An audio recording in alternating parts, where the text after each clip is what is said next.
민방위복 단가가 대략 3만 원이라고 하니 100만 명의 공무원이 민방위복을 바꾸면 300억이 넘는 예산이 필요합니다.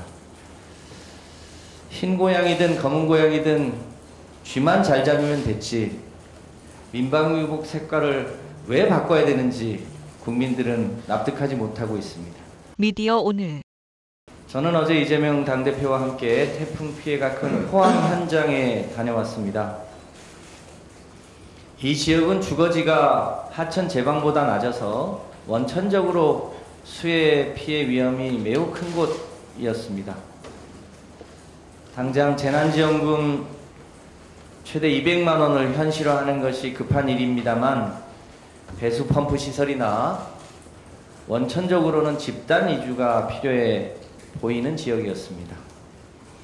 이런 문제를 해결하려면 중앙정부의 재정 지원이 무엇보다 중요합니다. 그런데 윤석열 정부는 실질적인 민생 지원보다는 허례허식에 더 많은 관심이 있어 보여서 안타깝습니다. 최근에는 민방위복 때문에 논란입니다. 이번 을지연습 기간에 행안부와 지자체 필수요원 3,500명의 민방위복 교체를 위해 약 1억 원의 예산이 소요되었다고 합니다.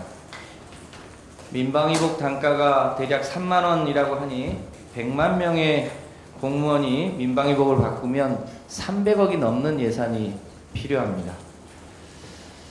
흰 고양이든 검은 고양이든 쥐만 잘 잡으면 됐지 민방위복 색깔을 왜 바꿔야 되는지 국민들은 납득하지 못하고 있습니다.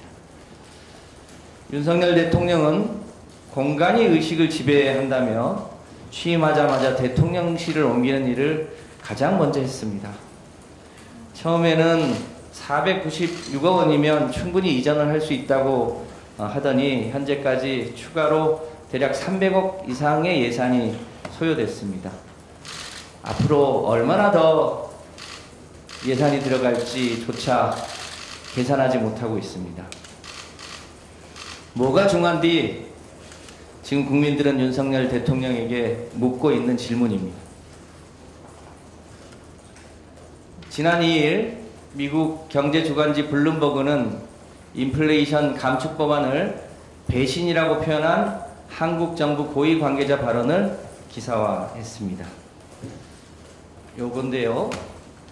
요 내용에 따르면 윤석열 대통령의 펠로시 의장 패싱이 한국 전기차 업체 패싱으로 이어졌다고 분석하고 있습니다.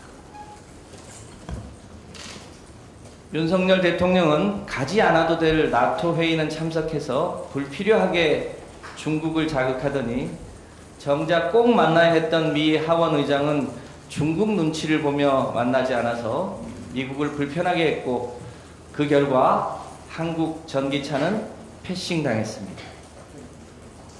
한 나라의 외교가 경제에 얼마나 큰 영향을 미치는지를 단적으로 보여주는 사례라 할 것입니다.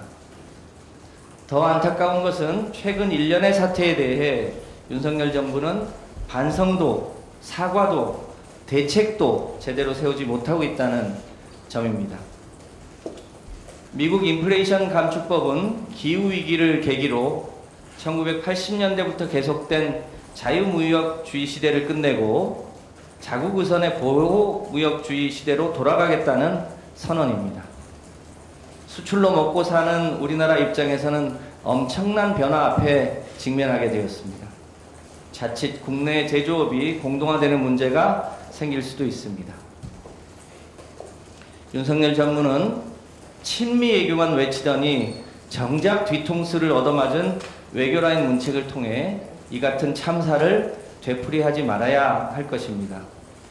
또한 특단의 대책을 통해 훼손된 국익을 조속히 복원하시기 바랍니다. 국민들은 민생과 경제는 뒷전이고 정치검찰을 통해 야당 대표를 국정감사장 발언 한마디와 기억 하나로 기소하려는 행태를 결코 용서하지 않을 것입니다. 다시 한번 국민들은 묻습니다. 뭐가 중요한디? 이상입니다.